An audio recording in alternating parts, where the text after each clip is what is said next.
Caparroso hace 10 años con la intención de rehabilitarla. Tremenda fue su sorpresa cuando descubrieron que ni siquiera tenía cédula de habitabilidad.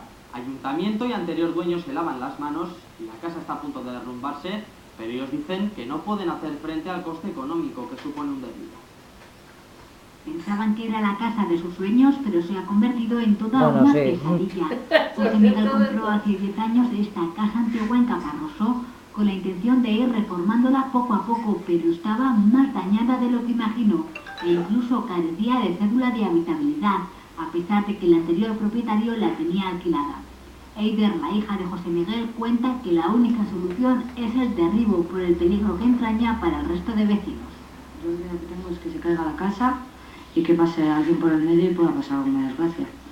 Claro, si, ya te digo, si fuera la única casa que hay en el pueblo, todavía, pero es que no es la única. Ahí hay más arriba, una más, y también se está cayendo y nadie hace nada. El principal temor que tenemos es que la fachada se venta hacia adelante, porque está combada, porque si la casa al fin y al cabo se iría derruyendo y cayendo al corral, pues no supone ningún perjuicio para ningún vecino. Ellos no pueden hacer frente económicamente al derribo. Han pedido ayuda al Ayuntamiento de Caparroso y al Gobierno de Navarra, pero no les hacen caso. Lo único que dicen, ahora nos paséis a nosotros el muerto. Digo, no es pasar el muerto, sino que es que esta casa vemos que realmente se está cayendo y nadie está haciendo nada. Llevamos así 10 años. Cada día que pasa el peligro aumenta. Las grietas son tan grandes que hasta pasa la luz del sol y se caen cascotes de las paredes hacia el patio. E incluso en la casa encontraron una habitación que ni estaba en los planos. Esta habitación aquí entero tenía un armario, quitamos el armario y descubrimos que había esta habitación.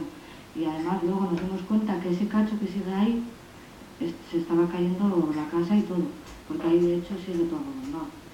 Consideran que fueron engañados por el anterior propietario, pero no piden responsabilidades, tan solo que les ayuden a hacer frente al derribo de la casa para que no sea peligroso y poder dormir tranquilos.